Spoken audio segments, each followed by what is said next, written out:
Dear class, welcome to the lecture of Solid State Physics 2, rather online lecture of Solid State Physics 2, or I hope that you are enjoying your spring break.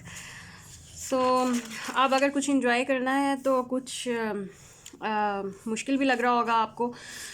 बहरहाल आज हमारा जो topic है solid state physics 2 का जो मैंने आप लोगों को करवाना है, बुक में 7.4 आर्टिकल है statistics of free electron gas. लेकिन क्योंकि आपके सिलेबस में ये इस टॉपिक के नाम से शामिल नहीं है, बल्कि आपके सिलेबस में ये शामिल है डेंसिटी ऑफ स्टेट्स के नाम से.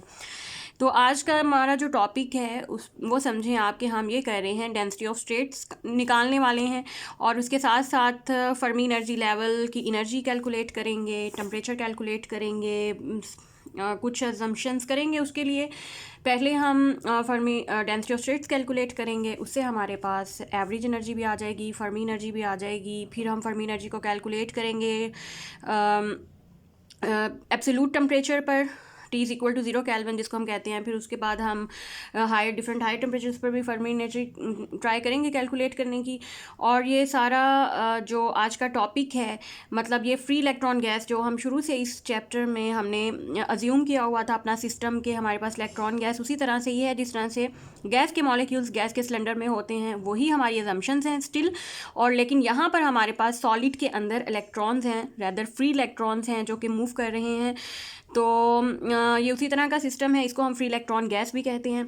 इसमें अब हमने डेंसिटी ऑफ स्टेट्स मालूम करना है और फर्मी एनर्जी लेवल्स मतलब कि फर्मी सरफेस मालूम करेंगे. और इसके लिए हमारे पास सॉलिड में हम यही कंसीडर करेंगे कि हमारे पास एक वॉल्यूम है ऑफ वॉल्यूम आप कंसीडर करेंगे ऑफ साइड्स. कोई क्यूबिकल वॉल्यूम लेंगे तो क्यूबिकल वॉल्यूम में क्या होता है आपको पता है कि तीनों साइड्स बराबर होते हैं.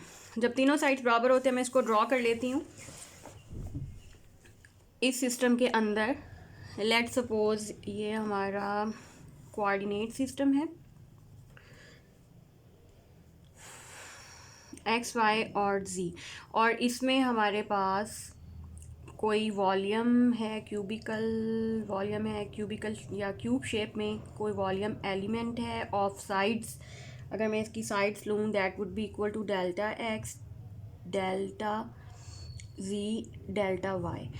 तो अगर अब ये मैंने एक क्यूबिकल वॉल्यूम कंसीडर किया है और मेटल के अंदर मेटल का है, और इसमें हम ये इस तरह से है कि तीनों साइड्स क्योंकि क्यूब है, so we know that delta x equals to delta y equals to delta z equals to 1. मतलब ये हमारी कंसिडरेशन है कि तीनों साइड्स बराबर भी हैं और 1 के बराबर हैं. तो अगर ये 1 के बराबर हैं, ये सिर्फ हमने अपनी मोस्टली इस तरह की असम्पशंस हम वहीं पर करते हैं जहाँ पर हमने अपनी कैलकुलेशन को सिंप्लीफाई करना हो. हम देखेंगे कि इस पैरामीटर के साथ हमारी कैलकुलेशन बहुत आसान हो जाएगी क्योंकि ये चीज़ें दरमियान से ख़त्म हो जाएंगी. तो ये कैलकुलेशन को सिंप्लीफाई करने के लिए हमने एक सिंप्लीफाई मॉडल कंसीडर किया, हम ये कह सकते हैं. ठीक है, तो अब अगर लेट्स सपोज दैट इसी सिस्टम के मोमेंटम कंपोनेंट्स आ जाएंगे. ऑफ कोर्स के ये इलेक्ट्रॉन्स का मोमेंटम है जो कि सॉलिड के अंदर या मेटल के अंदर फ्री इलेक्ट्रॉन्स मौजूद हैं. तो लेट्स सपोज एक्स डायरेक्शन में इलेक्ट्रॉन का momentum delta p x, y direction में डेल्टा पी वाई और जेड डायरेक्शन में डेल्टा पी जी मोमेंटम है. अच्छा, अब अगर हम हाइजेनबर्ग अनसर्टेनिटी प्रिंसिपल इस्तेमाल करें तो ये यहाँ से मैं अगर ये रेस कर दूँ, इनको भी आपस में बराबर ही कह देती हूँ. तीनों डायमेंशंस में आपस में बराबर होगा. और किसके बराबर होगा? According to Heisenberg uncertainty principle this momentum would be equal to h. वो क्यों? क्योंकि वी नो दैट, यहाँ पे मैं लिख देती हूँ, delta x delta p we know that approximately equals to h, या एच कैट हम लगते हैं ना, 2 पाई तो कांस्टेंट हो गया. अब क्योंकि डेल्टा एक्स इक्वल्स टू 1 है तो delta p approximately equals to h. तो अब डेल्टा पी एक्स है, ये डेल्टा पी वाई भी एच होगा, डेल्टा पी जी भी एच होगा और डेल्टा पी एक्स भी एच होगा. और सिमिलरली ये वॉल्यूम पूरा इसका अगर हम कैलकुलेट करेंगे इस पूरे क्यूब का तो वो एच क्यूब होगा. क्लियर हो गई बात है ना? अच्छा, अब आ जाती हैं, यहाँ तक मैं वॉल्यूम कैलकुलेट कर लिया है।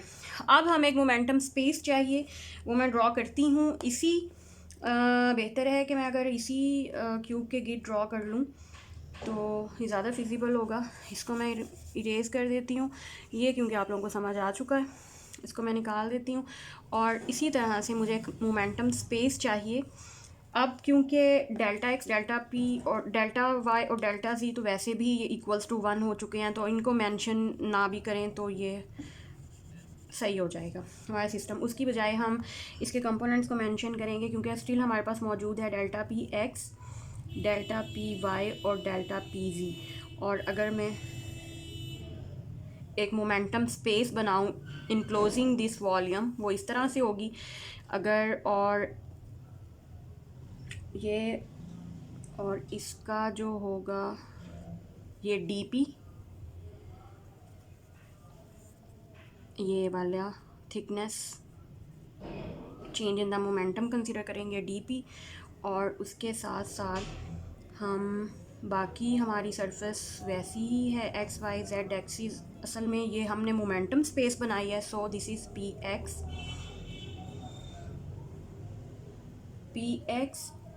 पी वाई और पी जी, ये मोमेंटम स्पेस है। और कुछ भी नहीं किया हमने, सिर्फ मोमेंटम में क्योंकि हमारे पैरामीटर्स आ रहे थे क्यूब के, तो एक मोमेंटम स्पेस के अंदर हमने अपने क्यूब को कंसीडर कर लिया। अच्छा, अब इसके बाद let's assume g of p और डी पी। ये क्या है, इसको we need to define this notation. Let's call it number of cells in the momentum space having the same energy value. मतलब ये ऐसी स्टेट्स हैं या ऐसे सेल्स हैं जो इक्वल एनर्जी, जिनकी एनर्जी बराबर है। मतलब कि डीजेनरेसी वहाँ पे एग्जिस्ट करती है, और वो जेनरेसी वाले लफ्ज़ से इन्होंने इसको जी से रिप्रेजेंट किया हुआ है। मुख्तलिफ बुक्स में इसको डी से भी रिप्रेजेंट किया हुआ है। असल में क्योंकि हमने density of states he calculate करना है, ये स्टेट्स हैं, तो इसको मैं डी ऑफ पी और डी पी भी लिख सकती हूँ। डेंसिटी ऑफ स्टेट्स हैं बनेंगी ये बाद में, क्योंकि जब हम इसकी प्रॉपरली इसको डिफाइन करेंगे तो डेंसिटी ऑफ स्टेट इसको हम डी से भी रिप्रेजेंट कर सकते हैं। मुख्तलिफ बुक्स में ये डी से भी रिप्रेजेंट हुआ है। यहाँ पर ये जी से, आपकी बुक जो हम फॉलो कर रहे हैं उसमें, क्योंकि ये जी से, और जी का लफ्ज़ क्यों है, जेनरेसी की वजह से, कि सब स्टेट्स जो हैं वो सेम एनर्जी पर हैं। हमने ये कंसिडर करना है कि जितने ही सेल हैं, अब एक सेल हमने कंसिडर किया हुआ है, हमको पता है सॉलिड्स में बेशुमार सेल्स होते हैं, हर सेल्स की वो स्टेट्स हैं जो सेम एनर्जी के ऊपर हैं। तो अब मैं इसको डिफाइन करने जा रही हूँ properly. Let's suppose g of p d p ये किसके बराबर हुआ, total number in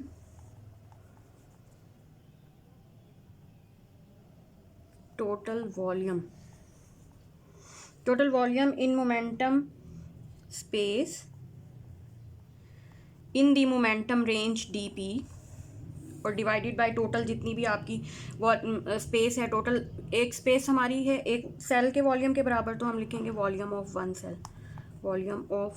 one cell. तो इसको अब मैं ये कह सकती हूँ कि ये total volume in momentum space, better है कि मैं इसको ये कह लूँ total volume of the states in momentum range D P, और divided by volume of one cell. तो या इसको मैं यूँ लिख सकती हूँ, एक तो हमें टोटल वॉल्यूम का मतलब है कि जितना हमारा पूरा रीजन है वो चाहिए, और एक जितना हमारे पास मोमेंटम स्टेट्स हैं वो किस रेंज में होंगी, d p x, d p y और डी पी जी। और टोटल वॉल्यूम क्या होगा, डी एक्स, डी वाई और डी जी। इस पूरे टॉपिक में सिर्फ यही पॉइंट एक समझने वाला है, बाद वाली चीज़ें इजी मैथमेटिकल स्टेप्स हैं, आसानी से कैलकुलेट हो जाएंगी। इसको अच्छे तरीके से देख लें। This is volume of the cell जो हम कंसिडर कर रहे हैं, क्योंकि इससे पहले मैंने आपको बताया था कि डेल्टा पी एक्स जो है वो एच के बराबर है, तो वॉल्यूम हमारे पास आ जाएगा एच क्यूब के बराबर, एक सेल का वॉल्यूम। तो ये डेंसिटी ऑफ, क्योंकि डेंसिटी ऑफ स्टेट्स हैं, जैसे हम मैस पर यूनिट वॉल्यूम निकालते हैं डेंसिटी, तो उसी तरह से ये जितनी टोटल स्टेट्स हैं divided by total volume of the cell h cube. तो ये हमारे पास लेकिन आ रहा है मोमेंटम स्पेस में आ रहा है। स्टिल अभी एनर्जी स्पेस तक हम नहीं पहुँचे, अभी हम मोमेंटम स्पेस में स्टेट्स टोटल कैलकुलेट कर रहे हैं। तो अब इसमें ये देख लें कि ये तो हमारे पास सिंपल वॉल्यूम बन जाएगा, इसको मैं वी से रिप्रेजेंट करती हूँ। और बाकी जो है ये वाला टोटल मोमेंटम स्पेस का वॉल्यूम, अगर आप इसकी फिगर को देखें तो ये आपको याद होगा कि टोटल वॉल्यूम 4πr², जब रेडियस होता है 4πr², और dr के बराबर होता है वॉल्यूम टोटल स्फीयर का। 4/3, ठीक है, एरिया और साथ रेडियस, ठीक है। अब यहाँ पर हमारे पास ये जो मैंने स्टेट्स डिफाइन की हुई हैं मोमेंटम स्पेस में, इसमें जो रेडियस हमारा तीनों डायरेक्शंस में है वो ये लिखा हुआ है px, py और pz, ठीक है। और थिकनेस जो है इसकी वो dp है, तो मैं इसको लिख सकती हूँ इस वाले फार्मूले को इस्तेमाल करते 4πp² dp और ये वाला v और डिवाइडेड बाय h³, ठीक है। ये सिंप्लीफाई हो जाता है। और उसके बाद क्योंकि अब हमें मोस्टली एनर्जी स्टेट्स चाहिए होती हैं तो हम मोमेंटम स्टेट को एनर्जी स्टेट में कन्वर्ट कर लेंगे। As we know that momentum और एनर्जी का क्या फार्मूला है, p² बाय 2m, ये एनर्जी के बराबर होता है। तो यहाँ से हम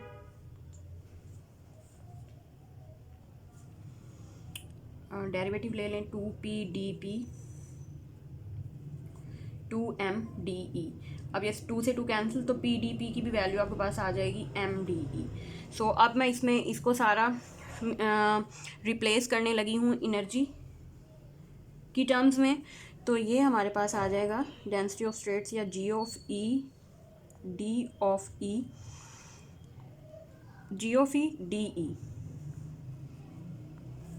इसको मैं थोड़ा ऊपर कर लेती हूँ ऐसे, ठीक है। और ये अब हमारे पास कैसे आएगा,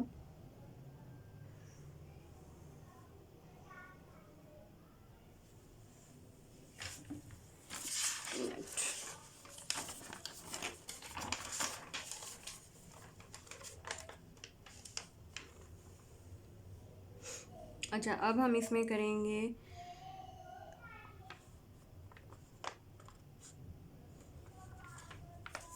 एक, तो आप ये कंसीडर कर लें कि अब एनर्जी स्टेट्स में क्योंकि हमारे पास हर एक एनर्जी स्टेट में 2 इलेक्ट्रॉन्स एग्जिस्ट करते हैं with +½ and -½ spin.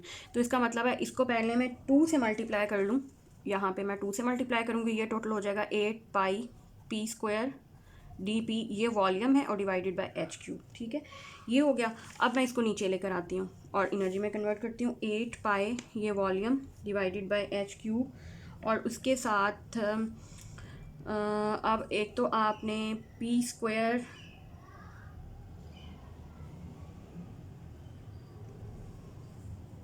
p dp, अच्छा अब इसको इस तरह से लिख सकते हैं p² को ऐसे p और p dp, ठीक है।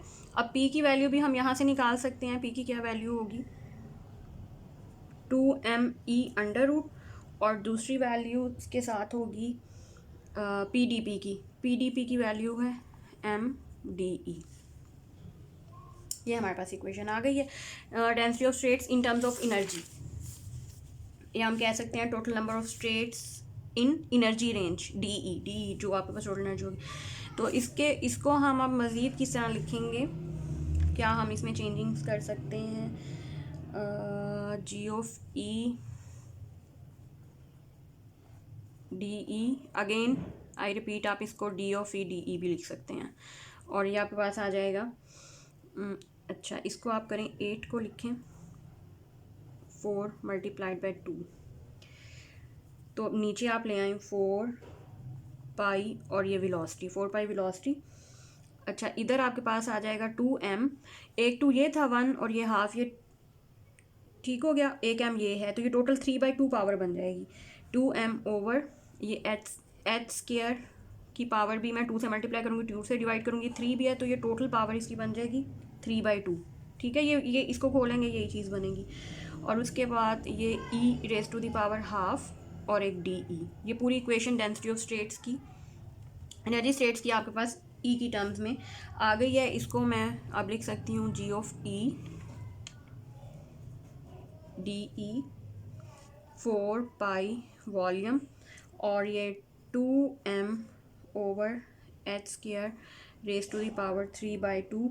अच्छा, ये क्योंकि कांस्टेंट क्वांटिटी है, let's call it C E raise to the power half और डी ई।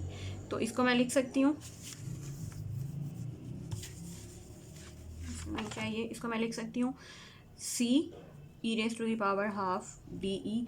सो ये यहाँ तक, कहाँ तक हम पहुँच गए हैं, इक्वेशन 7.63 तक। इसके बाद अब हमारे पास हमें we need to calculate Fermi wave vector या फर्मी फैक्टर, उसको मैं डिफाइन करती हूँ। अच्छा, ये हमने एक तो डेंसिटी ऑफ स्टेट्स तक कैलकुलेट कर लिया, इसको मैं इरेज कर देती हूँ। Now we need to have Fermi factor, और according to definition of Fermi factor we can write it as, Fermi factor को हम लिख सकते हैं, इसको मैं नीचे कर दूँ अब, फर्मी फैक्टर एफ ऑफ ई, इसको हम लिख सकते हैं, ये डिफाइन इसको किया जा सकता है n of E D e divided by g of E D e. और अच्छा, अब इसको देख लें कि एन ऑफ ई क्या है। These are number of states which have been occupied by the electrons। हमें वैसे भी पता है कि फर्मी एनर्जी लेवल वो वाला लेवल है जहाँ तक कि सारी स्टेट्स इलेक्ट्रॉनिक स्टेट्स फिल होती हैं इलेक्ट्रॉन से, ठीक है। तो ये तो वो वाली नंबर ऑफ स्टेट्स होगी जहाँ तक इलेक्ट्रॉन्स मौजूद हैं, डिवाइडेड बाय ये टोटल नंबर ऑफ स्टेट्स है, density of state G of E. ठीक हो गया। अब total number of available states, तो अब इसको मैं लिख भी देती हूँ, number of states occupied in energy range DE, जितनी occupied है, और divided by total number of states, total number of states, total number of states available। ठीक है, तो अब मैं यहाँ से जो ऑक्यूपाइड स्टेट्स हैं उनकी वैल्यू निकालना चाहूँ n of E D E, तो वो किसके बराबर होगी, फर्मी फैक्टर और साथ डेंसिटी ऑफ स्टेट्स के। इसको कर दें इक्वेशन 7.65, क्योंकि ये हमारी बार बार इस्तेमाल होगी। अच्छा, यहाँ तक हम काफ़ी कुछ कैलकुलेट कर सकते हैं, कर चुके हैं। I repeat, we have calculated density of states, and from equation 7.65 now we are able to calculate number of states that are filled। अब उतनी हम कैलकुलेट कर सकते हैं जितनी के फील्ड हैं इलेक्ट्रॉन से, ठीक है, वो इस इक्वेशन से, बाय यूजिंग इक्वेशन 7.65। अच्छा, अब हम बल्कि हम ये भी कैलकुलेट कर सकते हैं कि कितने इलेक्ट्रॉन्स ने कितने टोटल नंबर ऑफ इलेक्ट्रॉन्स हैं जो कि अपनी स्टेट्स में अवेलेबल हैं, फील्ड स्टेट्स में। क्योंकि अगर हमने स्टेट्स कैलकुलेट कर ली तो वहाँ से इलेक्ट्रॉन्स भी, नंबर ऑफ इलेक्ट्रॉन्स भी कैलकुलेट कर सकते हैं। अगर हम नंबर ऑफ इलेक्ट्रॉन्स कैलकुलेट कर लिए हैं तो नंबर ऑफ स्टेट्स कैलकुलेट कर सकते हैं। क्योंकि एज वी नो दैट कि हर स्टेट में मैक्सिमम 2 इलेक्ट्रॉन्स ऑक्यूपाई हो सकते हैं, ठीक है। तो हमारे पास काफ़ी इंफॉर्मेशन यहाँ तक आ जाती है। और अगर हम नंबर ऑफ इलेक्ट्रॉन्स मेटल में कैलकुलेट करना चाहते हैं, now at suppose at T = 0 kelvin,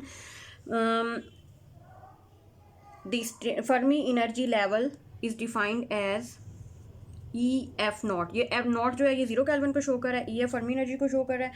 और अब अगर ये है फर्मी एनर्जी T = 0 केल्विन पर कितने इलेक्ट्रॉन्स ने एनर्जी लेवल्स ऑक्यूपाई किए हैं, ये कैलकुलेट करने के लिए या नंबर ऑफ इलेक्ट्रॉन्स कैलकुलेट करने के लिए वो use a formula 0 to EF0। क्योंकि F0 तक अगर यहाँ पे ये एनर्जी लेवल्स हैं तो ये बात आपने जहन में रखनी है कि और भी ऊपर लेवल मौजूद हैं, बट अगर ये वाला फर्मी EF फर्मी लेवल ये वाला है तो एट 0 पे इस पे कितने यहाँ पे इलेक्ट्रॉन्स जो हैं अकोमोडेट हो रहे हुए होंगे, ठीक है। क्योंकि हमें पता है कि फर्मी लेवल तक सब लेवल फील्ड हैं।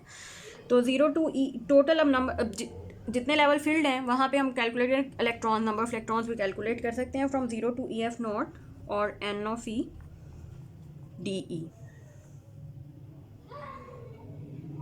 तो N of E DE का फार्मूला हमारे पास अब मौजूद है, 0 to E F nought, F of E, ji of E और डी ई। अच्छा, अब यहाँ से मैं एक चीज़ आप लोगों को बता दूँ कि at t is equal to zero kelvin, क्योंकि सब energy state, Fermi energy state सब स्टेट फील होती हैं, तो t is equal to zero kelvin f of e Fermi wave vector जो है इसकी फर्मी फैक्टर 1 होता है, ठीक है। और बाकी जो चीज़ हमारे पास बचती है जी ऑफ ई डी बचती है, और ये हमने अभी पीछे कैलकुलेट किया, वीडियो रिवर्स करके देख लें, ये हमने कैलकुलेट की है। N is equal to 0 to e F not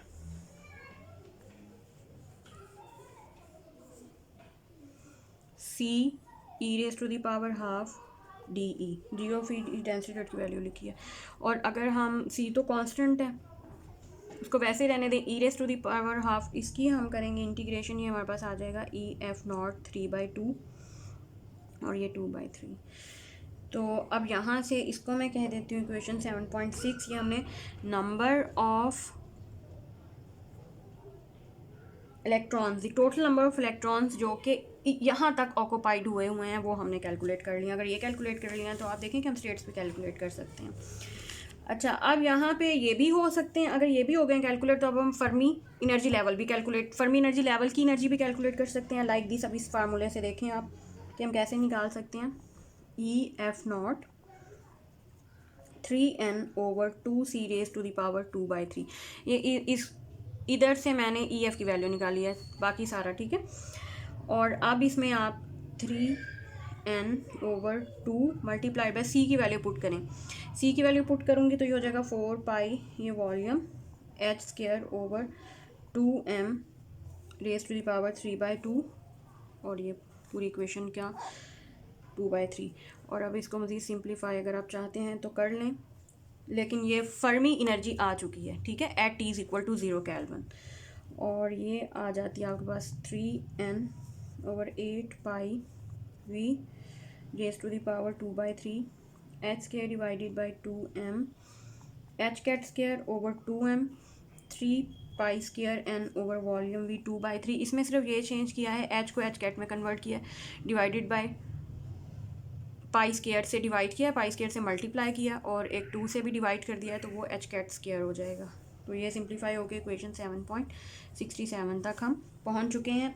और ये हमने क्या कैलकुलेट कर लिया यहाँ तक, energy of Fermi level at t is equal to 0 kelvin, यहाँ तक हम कैलकुलेट कर चुके हैं।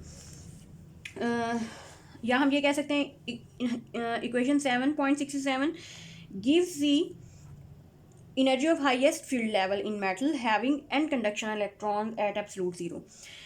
It shows that even at absolute zero electrons have a definite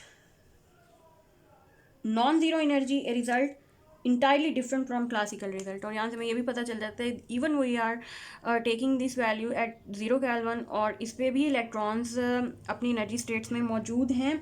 ऐसा नहीं है कि सारे के सारे ही ग्राउंड स्टेट में हैं, और ये रिजल्ट डिफरेंट है क्लासिकल मैकेनिक्स से, जो ये कहती है कि ज़ीरो टेम्परेचर पर सारे के सारे इलेक्ट्रॉन्स जो हैं अपने ग्राउंड स्टेट में मौजूद होने चाहिए, बल्कि क्वांटम मैकेनिकली ऐसा नहीं है।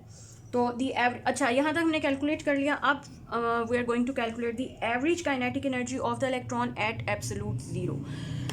तो इसको मैं रेज करती हूँ। नेक्स्ट अगला फार्मूला कैलकुलेट करते हैं, जिसमें हमने कैलकुलेट करनी है एवरेज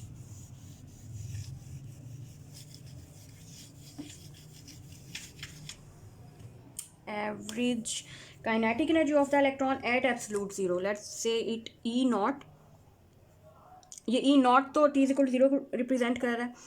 अच्छा, ये आ गया टोटल नंबर ऑफ इलेक्ट्रॉन्स, और जितनी स्टेट्स हैं टोटल E 0 से E F नॉट तक, E और N of E D E, ठीक हो गया। ये डिवाइड कर दिया, टोटल जितनी स्टेट्स हैं उनको टोटल नंबर ऑफ इलेक्ट्रॉन से डिवाइड कर दिया हमारे पास। तो ये आ गया एवरेज वैल्यू आ गई एनर्जी की। यहाँ से हम कैलकुलेट भी कर सकते हैं 1/n 0 to E F not E N of E D की वैल्यू पुट करेंगे, again F of E G of E D E। अब इसमें आप देख लें E नॉट, ये क्या आ जाएगी average value of energy, T is equal to 0 kelvin पे फर्मी फैक्टर 1 हो जाएगा और जी ऑफ ई डी ई की आप वैल्यू पुट करेंगे फ्रॉम, मैं बता देती हूँ, फ्रॉम इक्वेशन 7.63 और एनर्जी को आप इंटीग्रेट कर लेंगे। पहले यहाँ पर आएगा C/n 0 to EF0 e⁻³ DE और इसको आप सॉल्व करें तो ये आपके पास आ जाएगा C/n 2/5 e⁻⁵ EF0⁵ 5/2 after integration ये आ जाएगा। और अब आप इसमें C की वैल्यू पुट कर दें और मज़ीद 7.66 को यूज़ करें तो एवरेज एनर्जी की वैल्यू एट एब्सोलूट ज़ीरो आपके पास आ जाएगी 3.3, डायरेक्ट नहीं लिखती, 2C/5 EF0 5/2 divided by 2C/3 EF0 3/2 3/5 EF0। तो ये एवरेज वैल्यू भी आपने कैलकुलेट कर ली एट एब्सोलूट ज़ीरो। अच्छा, अब ये एब्सोलूट ज़ीरो तक हमारी सारी टर्म्स हमने कैलकुलेट यहाँ तक कर लिया। नेक्स्ट हमारा टास्क है कि when temperature is greater than zero, तो हाई टेम्परेचर्स के ऊपर आप कैसे एनर्जी स्टेट्स कैलकुलेट करेंगे। अब देखें कि अगर temperature not equals to zero है, नाउ केस 2 कर लें इसको, case 2 when temperature not equals to 0 kelvin, जाहिर है हायर टेम्परेचर होगा, हायर टेम्परेचर पे पॉसिबिलिटीज़ है कि इलेक्ट्रॉन जो है हाई लेवल्स में जंप करेंगे। अब हाई लेवल कितने, 0 to इन्फिनिटी तक कहीं हाई लेवल तो मौजूद हैं और इलेक्ट्रॉन किसी भी स्टेट में एग्जिस्ट कर सकता है। तो the energy of the Fermi level EF and the average kinetic energy में फ़र्मी एनर्जी भी कैलकुलेट करनी है और एवरेज एनर्जी हम T ग्रेटर दैन 0 पे कैलकुलेट करेंगे। और इसके लिए हम पहले number of electrons, total number of electrons calculate कर सकते हैं। अगर फर्मी एनर्जी से एटलीस्ट हम total number of electrons calculate कर सकते हैं 0 to इन्फिनिटी तक। अब हमने जाना है Fermi factor F of E, G of E, DE, ये अगेन नंबर ऑफ इलेक्ट्रॉन्स हैं स्टेट्स में 0 to इन्फिनिटी तक जितनी भी स्टेट्स मौजूद हैं, ये सारे उनमें जितने नंबर ऑफ इलेक्ट्रॉन्स मौजूद होंगे वो हम कैलकुलेट करने जा रहे हैं। और इसमें आप देखें कि 0 to infinity G of E, DE, अब क्योंकि T is equal to 0 kelvin पे तो हम फर्मी फैक्टर को 1 पुट कर सकते हैं, बट ग्रेटर देन 0 पर फर्मी फैक्टर जाहिर है कि ये 1 के बराबर नहीं होगा और यहाँ पे हमें फर्मी डायरेक्ट डिस्ट्रीब्यूशन का इस्तेमाल करना पड़ेगा। सो 1 plus exponential E minus EF divided by KBT, ये एक इंटेग्रल हमारे पास बन गया। इसी तरह से हम एक इंटेग्रल बना सकते हैं average kinetic energy when T is greater than 0, ये किसके बराबर होगी, टोटल नंबर ऑफ इलेक्ट्रॉन्स। अब क्योंकि ऊपर हमने कैलकुलेट किए हुए होंगे वो हम यहाँ पुट करेंगे 0 to इन्फिनिटी E, बाकी सारा हमारा यही वाला formula G of E, DE, और ये इंटेग्रल हमारे पास बनेगा 1/n 0 to infinity G of E, DE 1 plus exponential E minus EF/KBT। Okay, ये दो इंटेग्रल्स बड़े बड़े हमारे पास मौजूद हैं और इनको सॉल्व करना जो है वो यहाँ पे पॉसिबल नहीं है, लेकिन आप लोग ये नोट कर लें, मैं आपको असाइनमेंट में इन इंटेग्रल को सॉल्व करना दूंगी। मतलब ये आपकी असाइनमेंट है कि आपने इनको सॉल्व करके वो वैल्यूज़ निकालनी है जो यहाँ पर हम डायरेक्ट यूज़ करेंगे, क्योंकि ये एक अनदर प्रॉब्लम्स बनते हैं, ठीक है। तो अब अगर इनको हम डायरेक्ट इनका फार्मूला लगाएं यहाँ पर इस इंटीग्रल को सॉल्व करने के बाद, तो फर्मी एनर्जी की अप्रॉक्सीमेटली हमारे पास वैल्यू आ जाएगी E Fermi energy at greater than 0 kelvin आ जाएगा EF0 1 minus π²/12 KBT divided by EF0 whole square. और उसके बाद एवरेज एनर्जी आपके पास आ जाएगी। एवरेज एनर्जी का फार्मूला भी हम डायरेक्ट लिखेंगे E0, मतलब this is value of average energy at is equal to 0 kelvin, और उसके साथ साथ 1 प्लस 5π²12 के भी बोल्ट्जमैन कांस्टेंट है EF0 होल स्क्वायर, और उसके बाद in terms of the wave vector KF। अब वेव वेक्टर मतलब मोमेंटम वेव वेक्टर की टर्म्स में अगर आपने फर्मी एनर्जी को कैलकुलेट करना हो तो उसको भी हम निकाल सकते हैं। We have the formula of EF0। अब EF0 का फार्मूला हमारे पास मौजूद है। अच्छा, अब फर्मी एनर्जी लें तो किसके बराबर होगी? ये होगी ना PF² डिवाइडेड बाई 2m। ये फर्मी एनर्जी सिंपल फार्मूला इसके बराबर होगी। तो यहाँ से h² KF² divided by 2m इसके बराबर। तो इसका मतलब है अब इक्वेशन बाय यूजिंग इक्वेशन 7.67 हमने पीछे निकाली हुई है ये वाली वैल्यू। अगर आपको याद हो उसको यूज़ करते हुए मैं यहाँ पर वेव वेक्टर KF² की वैल्यू लिखने लगी हूँ 3π² n/v whole raise to the power 2/3। ये क्यों, ये इक्वेशन 7.67 में ये फैक्टर आया हुआ है फर्मी एनर्जी में। इसका मतलब है कि ये वेक्टर किसको रिप्रेजेंट कर रहा है? KF² को, यानी फर्मी मोमेंटम वेव वेक्टर को। तो KF² किसके बराबर होगा? 3π² n/, ये volume whole raise to the power 2/3। और अगर आप ये स्क्वायर से स्क्वायर कैंसिल तो ये हो जाएगा 1/3 और यहाँ से KF की वैल्यू आ जाएगी। ये आपने कैलकुलेट कर लिया है फर्मी वेव वेक्टर। तो इधर हम लिखते जाते हैं कि हमने क्या क्या कुछ कैलकुलेट, ये सारे फार्मूले आपको अच्छी तरीके से आने चाहिए क्योंकि ये काफ़ी बड़ा सारा एक टॉपिक बनता है। तो हमने सबसे पहले G(E) density of states calculate किया। उसके बाद हमने फर्मी एनर्जी लेवल कैलकुलेट किया एट T=0 केल्विन। फिर हमने एवरेज एनर्जी कैलकुलेट की है एट T=0 केल्विन। अच्छा, अब फिर हमने उसके बाद हमने फर्मी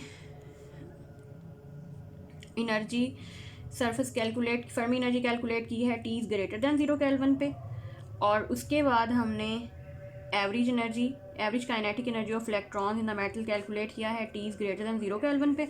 और अब हमने किसका फार्मूला बनाया है? KF का, मोमेंटम वेव वेक्टर। ये हमने कैलकुलेट कर लिया है। ये यहाँ पे मैंने एक समरी लिख दी है ताकि आप लोगों को याद रहे हमने इस टॉपिक में क्या क्या कुछ किया, ठीक है। तो ये चीज़ें सो फार कैलकुलेट कर चुके हैं अभी, लेकिन ये टॉपिक ख़त्म नहीं हुआ। हमने क्या कुछ कैलकुलेट कर लिया, ये सारा कुछ कैलकुलेट कर चुके हैं, फर्मी वेव वेक्टर तक पहुँच चुके हैं। अभी फर्मी वेलोसिटी भी हमने कैलकुलेट करनी है, keep it in mind, okay. अब चलते हैं फर्मी वेलोसिटी कैलकुलेट करने की तरफ। फर्मी वेलोसिटी का फार्मूला भी आपके पास आएगा इस मॉडल से, ये सारा कुछ आपको हासिल हो जाएगा। अच्छा, अब आ जाते हैं हम अच्छा इलेक्ट्रॉन्स का मोमेंटम देखें। अब इलेक्ट्रॉन का मोमेंटम हमारे पास, वी नो दैट, कैसे लिख सकते हैं ये आपको नज़र भी आना चाहिए। P= momentum of the electron at Fermi level MVF, Fermi velocity और m, ठीक है। या इसके भी बराबर होगा H@ KF, इसके भी बराबर होगा। अब KF हमने पीछे रिसेंटली कैलकुलेट किया है ना, ठीक है। तो उसकी वैल्यू यहाँ पुट करें, H@ KF की वैल्यू ये देखें यहाँ लिखी हुई है 3π² n डिवाइडेड बाय वॉल्यूम और ये 1/3। तो ये H@ KF की वैल्यू लिख दी। अब यहाँ से हम फर्मी वेलोसिटी का फार्मूला भी बना सकते हैं, ये आराम से आ जाएगा। मैं इसको ही ख़त्म कर देती हूँ, m को यहाँ से हटा देती हूँ, दोबारा नहीं लिखती, सिर्फ ये H/m आ जाएगा। और ये आपके पास अनदर फार्मूला बन गया है इक्वेशन 7.74। इसमें आपने क्या कैलकुलेट किया है? Fermi velocity of the electron at the Fermi surface, the Fermi temperature.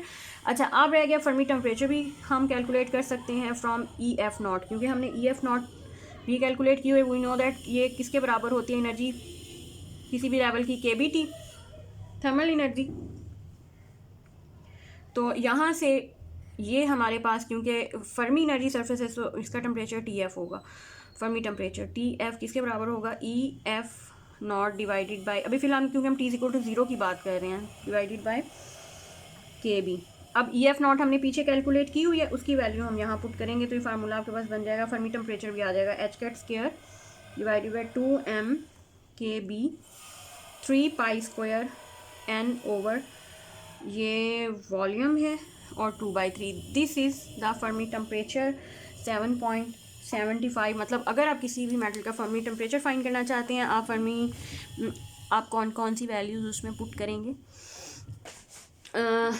ये सारी वैल्यूज़ पुट करेंगे, आपके पास फर्मी टेम्परेचर की भी वैल्यू हो जाएगी। उसके बाद यहाँ तक हम देखेंगे, हमने इसमें मैं इजाफा कर देती हूँ कि हमने फर्मी वेलोसिटी भी कैलकुलेट कर ली है और हम फर्मी टेम्परेचर भी कैलकुलेट कर चुके हैं।